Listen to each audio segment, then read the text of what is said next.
Gadgeteer is a physics-based puzzle game. There are 60 puzzles to solve, which are located around an office. To begin a puzzle, you actually have to move to it. It's actually a bit of an odd movement setup, as you have to hold down the grip button and then push the analog stick in the direction you want to move to. You can play in a seated position thanks to you being able to raise and lower your height at any time in the game. But unlike the movement, this isn't free flowing, as you do hop up and down. It's a bit jarring, but if you play while stood, then this obviously isn't an issue. The game starts with a brief tutorial where you learn about the basic gadgets that you have at your disposal. You have a clone tool, which duplicates any object that you select, and you can also delete any object you wish with another tool. Selecting these tools is done in a pretty cool way too, as you must insert a new head into your controller. In fact, all of the controls that are tied to creating new objects are done very well here. To place a new one, you simply drag it out from a menu and it appears in the world. You can undo mistakes, which is instant, and you can either start each Rube Goldberg machine by either physically pressing the start button or by pressing the start button on your touch controller. This allows you to very quickly test out your object's placements and see whether or not your chain reaction will work. The excellent control setup really allows you to be whizzing around each puzzle and experimenting in no time at all. Each puzzle begins with a box that will start the chain reaction. The challenge is to place objects in between the start and finish box. There is a lot of objects that you can use, but they are not unlocked from the very beginning. Instead, new types start to appear in your menu as you progress through the puzzles. Each puzzle does have a set amount of objects and type of objects that you can use, and each puzzle really can be completed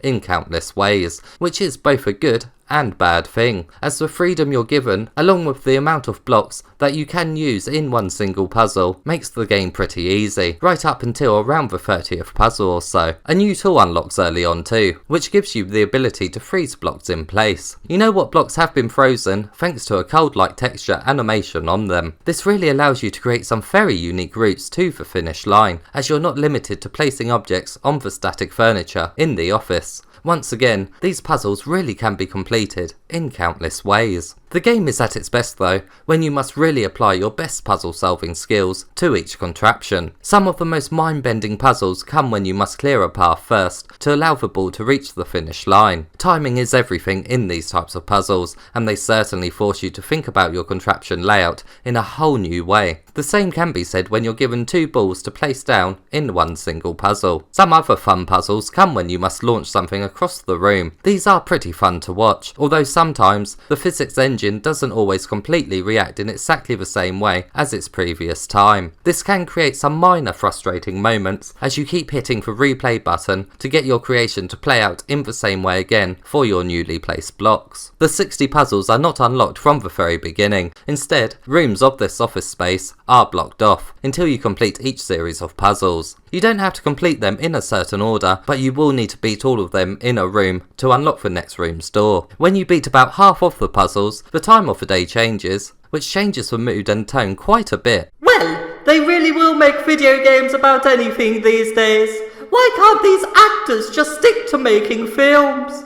What on earth are you on about?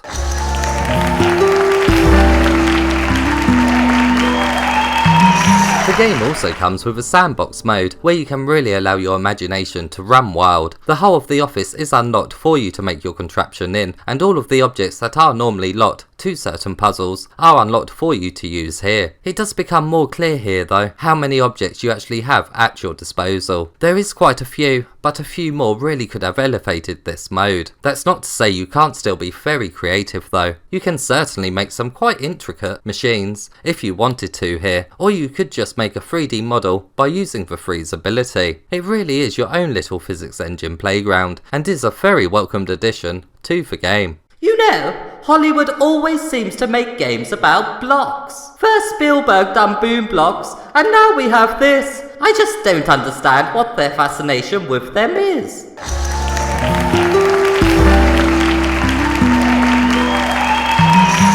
You really are given so much freedom when it comes to planning out your route to the finish line, but this freedom does come at a cost, as it can make the game pretty easy for about the first half. On the other hand though, it does offer a more relaxing puzzle experience and is still quite enjoyable nonetheless. If you like physics-based puzzle games, then I'm sure you won't be disappointed with this one. Sure, the location isn't the most visually appealing, but the puzzle layouts certainly keep your attention, and the inclusion of the sandbox mode is sure to keep the more creative players busy for a while more. Certain games really can be elevated through the use of VR, and I think this is a prime example of one. Rather than simply solving the puzzles like you normally would in these types of games, you're actually physically taking part in the placement process. And the best bit about a virtual Rube Goldberg machine is that you don't have to clean up the mess afterwards. And now it's time for my creation.